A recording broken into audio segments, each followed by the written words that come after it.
Selamat malam para pendengar setia di seluruh Indonesia di Dongeng Aki Rukman. Selamat mendengarkan dan tetap merdeka. Assalamualaikum warahmatullahi wabarakatuh. Bismillahirrahmanirrahim. Innallaha yuhibbun tuhibbul zaman. Bapak, Ibu, dan kawan-kawan sekalian serta anak cucu Aki dimanapun menyimak dongeng ini, sampurasun and selamat malam. Kemana Ki? Kemarin tidak ngedongeng sehari? Ya Allah, tidak usah harus tiap hari kan. Biasa ada aja. Aki ada pertanyaan lagi. Kenapa Ki katanya quick wins itu yang begitu indah selaku strategi Kementerian Kependudukan diganti dengan panca bagja kulawarga. Nah itu ya, begini ya. Jadi yang pertama bahwa kita itu bukan produk marketing tapi sosial marketing. Nah sosial marketing itu bukan ketentuan yang matematika. Jadi sosial marketing itu sesuai kondisi, sesuai budaya. Jadi sosial marketing itu budaya setempat, budaya lokal, begitu. Dan yang kedua harus ingat kan 4 prinsip atau 4 kaidah pesan. Yang pertama harus dirancang supaya menarik perhatian. Yang kedua disampaikan dalam lambang yang sama supaya saling memahami. Yang ketiga harus membangkitkan kebutuhan. Dan yang keempat adalah mencari solusi dari kebutuhan yang muncul atau dari masalah yang muncul. Itu ingat.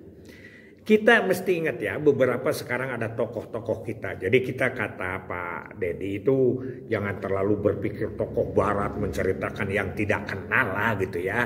Kenapa? Karena kalau kita semakin ke barat, kita akan semakin kehilangan jati diri dan miskin identitas. Itu jadi kehilangan jati diri dan miskin identitas. Tentang KB ya kita banyak tokohnya, ada Pak Suwarjono, ada Pak siapa-siapa yang lain ya. Tapi kita yang paling fenomenal adalah bapak kita, guru kita, Profesor Dr. Haryono Suyono MSc kalau tidak salah begitu ya. Itu yang guru kita.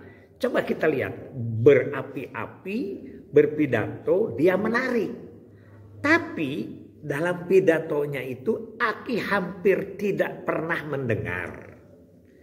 Ya udah pensiun juga Pak Haryono Aki masih dinas di Jawa Barat, kan di Cianjur bareng, di mana di Tasik bareng begitulah ya. Tapi tidak pernah cerita tentang menceritakan undang-undang. Ini undang-undang KB itu begini. Wah tidak. Terus menceritakan definisi keluarga sejahtera itu apa, keluarga berencana itu apa. Saya kira enggak Pak Haryono.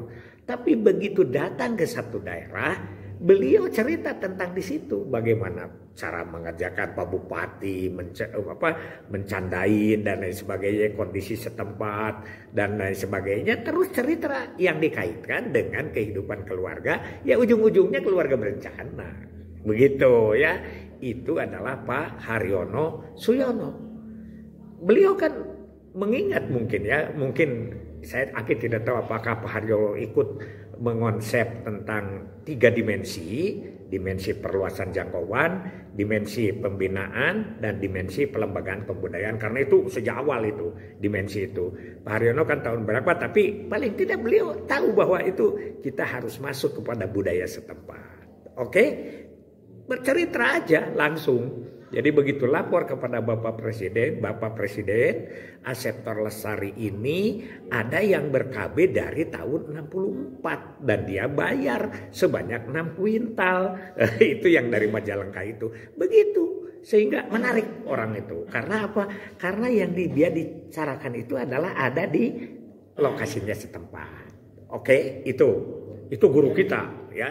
Tidak boleh disangkal bahwa tidak ada lagi di Indonesia ya. Fenomenal, walaupun mungkin Aki tidak fanatik karena ada lagi perintis-perintis yang lain ya, termasuk Menko Kesra yang tahun 68 itu. Hanya Pak Haryono adalah itu memberikan cara kepada kita. Jadi ketika ditanya beliau, Pak Haryono buat apa ini UPPKA Takesra itu 2.000, 20.000. Dia bilang bukan untuk modal tapi untuk modul. Sehingga profesor, doktor dari akademisi itu cepat menerima dan memahami, ya, karena proses pendidikan itu bisa di persekolahan, bisa di luar sekolah. Oke, itu satu.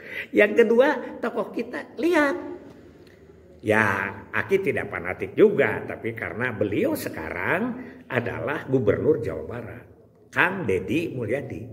Dia kalau pidato itu bukan konsepnya beda-beda, ya, beda-beda. Di mana coba lihat, dia kalau di ulang tahunnya Bogor, dia cerita tentang Pakuan Pajajaran. Karena di situ kan pusatnya, pusat kebudayaannya. Tapi ketika beliau cerita di Tasik, pada saat ulang tahun Tasik, dia bercerita tentang Awi. Karena kamotekaran, ya, apakah kreativitas dari orang Tasik itu, ikonnya adalah Awi. Dan cerita tentang Galunggung. Tapi begitu beliau pindah ke Cirebon, dia cerita tentang amanat dari Gunung Jati, yaitu tentang miskin dan anak yatim dan tajuk, kan gitu. Itu amanat Gunung Jati. Jadi beliau cerita. Pindah ke Sumedang, dia cerita tentang Tajimalela, Sumedang Larang, Subang Larang, kan begitu. Beliau pindah ke Ciamis, dia cerita tentang Galuh. Dia cerita tentang Ciung Manara, karena memang di situ. Nah, tapi Kang Deddy itu ujung-ujungnya tetap saja adalah gerbang Pancawaluya, cager, bager, bener, pinter, singer. Tapi Aki juga punya pendapat. Sebetulnya kalau yang lebih payus kalau menurut Aki itu adalah Gapura Pancawaluya. Kalau gerbang itu masih ada unsur-unsur bahasa Indonesia sana. Tapi kalau Gapura itu lawan. Sama dengan gerbang. Tapi Aki suka nyebutnya Gapura Rahayu. Gapura itu lawan, Rahayu itu keselamatan. Jadi Gapura Rahayu itu adalah lawan keselamatan. Kan begitu. Jadi pada itu ujungnya ke sana. Ujungnya lagi kepada Tritantu. Ujungnya lagi kepada Papat Kalima Pancer. Begitu ya. Ya pokoknya ujung-ujungnya adalah silih asa, silih asih, silih asuh. Dimatchkan dengan ajaran agama Islam. Kira-kira itu cara-cara berpidato itu. Jadi mengajak itu tidak usah quick win, itu boleh dibicarakan. Tapi sebetulnya quick win itu apa? Ceritakan dalam bahasa budaya setempat. Oke? Anak-anakku, adik-adikku. Kemudian kita juga begitu. Tahun 74. Kita institusi itu mau diseragamkan secara nasional. Oke, bentuknya seragam. Tapi namanya bisa beda-beda. Karakternya beda-beda. Pada waktu Jawa Barat membentuk pos KB Desa. Dibawa ke rapat nasional. Harus diganti dengan nama PPKBD. Tidak ikut. Tapi hakikatnya sama dengan PPKBD. Oke. Jawa Tengah nggak mau nama PPKBD SKD. Subklinik Desa. Bali nggak mau. Namanya tetap Banjar. Sumatera Barat tetap namanya Nagari. Nah itulah ya keragaman budaya itu beda-beda. Betul tidak? Oke. Kita ya sekarang ini saja dari kampanye tentang MKJP ya, metode kontrasepsi jangka panjang. Itu kan beda-beda. Ada yang nyebut spiral, IUD, apalagi kalau sudah cerita jenis pasti beda ya di mana. Tapi ada yang MKE, metode kontrasepsi efektif. Ada MKTP, MKET, metode kontrasepsi efektif terpilih. Ada lagi yang konepli, kontrasepsi efektif terpilih. Itu juga tujuannya mah. Nah, inilah yang disebut dengan ciri sabumi, cara sadesa, jawadah tutung biritna, sacarana gitu lah. Lain tepak sajen igel. Itu. Jadi kita itu ya lain lalang, lain belalang, lain lubuk, lain ikannya. Karena itu terjemahkan. Dulu kita sering menerjemahkan itu. Begitu cerita tujuan KB, kita itu hanya cerita ingin towong orok, sepi bebejit, langka budak, najan loba nu ngadangkak. Itu lebih meresap. Jadi KIE tolong kita belajar lagi, karena kearifan-kearifan lokal itu akan lebih menyentuh kalbu, mengiris hati, menerima dengan rasa yang luar biasa. Jadi kata Cep Najil selalu bahwa pembangunan itu harus berpikir dari hati, diolah oleh otak, dan dilaksanakan dengan rasa. Oke. Hasbunallahu wa ni'mal wakil, ni'mal maula wa ni'man nasir. Wassalamualaikum warahmatullahi wabarakatuh.